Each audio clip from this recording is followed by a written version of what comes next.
fourth great objective of sustainable development, following the objectives of prosperity, social inclusion, and environmental sustainability, is peace on the planet, peace and cooperation.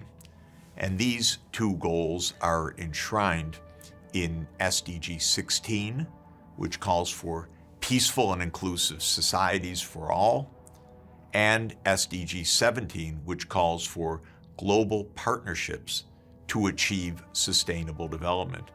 So peace and partnership are fundamental objectives of sustainable development. They are, of course, fundamental objectives of the United Nations as well, the crucial institution that aims to prevent war, to solve problems of war, to bring about peace, and to avoid major conflicts. And we are struggling with that objective because conflicts are rife throughout the world. We're looking at a map of the conflicts affecting and afflicting the world in the year 2023. And what we see is that conflicts are widespread throughout Africa, throughout the Middle East, throughout Asia. These conflicts are extraordinarily damaging. They are claiming even millions of lives in some cases, and they are extremely dangerous because in a world filled with nuclear weapons, in which many, many countries have nuclear weapons pointed even at their neighbors, and in which the nuclear powers often are drawn into local conflicts, making those conflicts a kind of proxy war between the major powers. These conflicts can trigger something much, much larger, and we have to be aware of, therefore, how dangerous these conflicts are in terms of spreading to even larger scale. Now, the conflicts all have their own histories, their own causes, but just as sustainable development aims to find solutions for the continuation of extreme poverty in the midst of plenty, or solutions to high inequalities across societies, or solutions to the environmental crises, sustainable development doesn't just look sorrowfully at these conflicts, but aims to solve these conflicts, to bring about peace and to find solutions to the conflicts. So as we study the 7 ages of globalization, we're going to be looking at a lot of wars, I have to say, because war has been a feature of human history and society from time immemorial, no question. But as President Kennedy emphasized, the time now really is different, because in the nuclear age, we more urgently than ever need to find solutions to wars, lest they threaten us with an escalation even to nuclear conflict. And that risk of escalation is real, and it has come close to happening in the past. For example, most famously during the Cuban Missile Crisis that brought the United States and the Soviet Union to the brink of nuclear war in October 1962.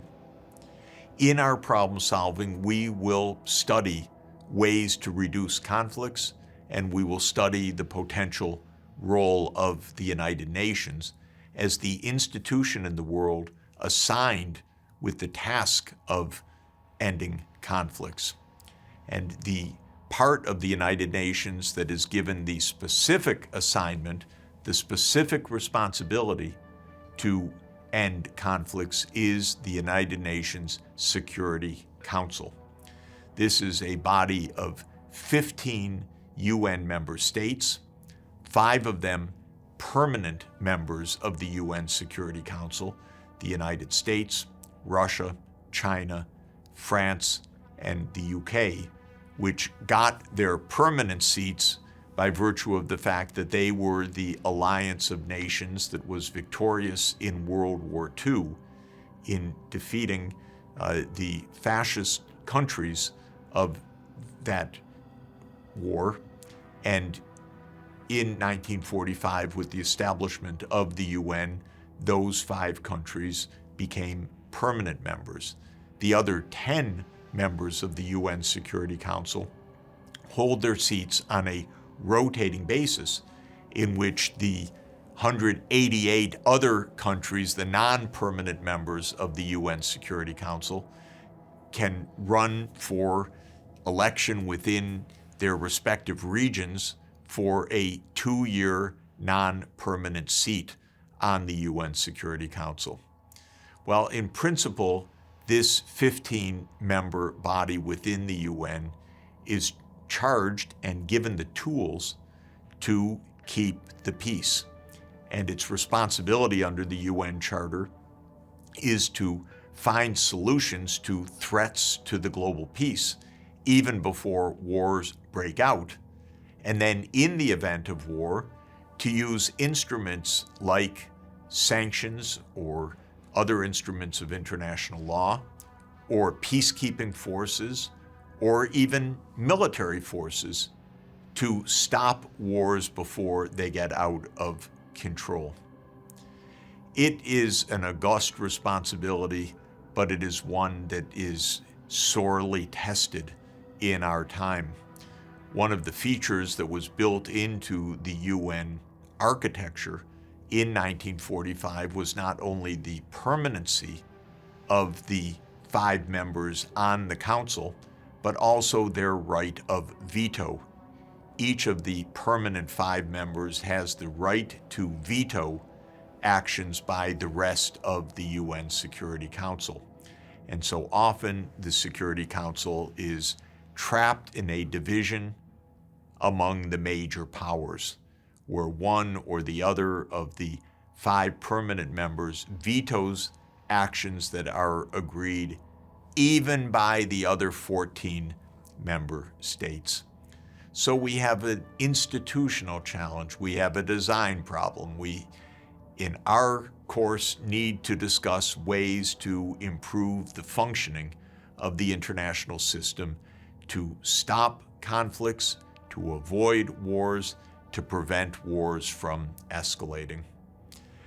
I had the remarkable experience and good fortune to be able to testify in the UN Security Council in recent years on a variety of issues. But one of the issues that I was asked to give evidence on was the relationship of conflict and economic development. And of course, I pointed out that ongoing wars are the greatest enemy of all to sustainable development. They are the greatest threat to our survival, and they are the greatest cause of undermining the kind of cooperation that is so vital to achieve the Sustainable Development Goals. But I also made another point in my testimony to the UN Security Council, and that is that the wars that rage around the world can be stopped by human reason, by human decency, and by international law. I referred to a famous dictum or saying of one of the most important and insightful theorists of war. Yes, people who study war to understand it, and in part to try to prevent it. And one of the great theorists of war was a German thinker named Karl von Clausewitz, who wrote in the early 1830s after the Napoleonic Wars, and he wrote a famous book called On War. And in that book, he made a very, very important and famous statement. He said that war is the continuation of politics with other means. Now, this is very interesting. Instead of war being something different from politics, von Clausewitz said that war is the continuation of politics. And what I find so insightful about the statement is that when one looks at the conflicts in the world, these are not just blind rages of one army versus another. These are wars that reflect underlying political conflicts that could be solved in non-military ways. And this is the major point that I attempted to emphasize to the 15 member states of the United Nations, that the wars that are raging around the planet have solutions. They can be ended by politics, not by war, but by diplomacy, by compromise, by a recognition of the legitimate interests and differing interests of the warring factions or the warring nations. But for me, as we aim for sustainable development, the most urgent task that we face above all is to find the peaceful means to end the conflicts on the planet so that we can get on with the business of addressing the real challenges of sustainable development in an environment of cooperation and in a context where people feel safe and secure for their lives and the lives of their loved ones. It can be done. This is one of the great tasks that we face in looking for pathways to sustainable development, and it is one of the themes that we will be exploring throughout our course.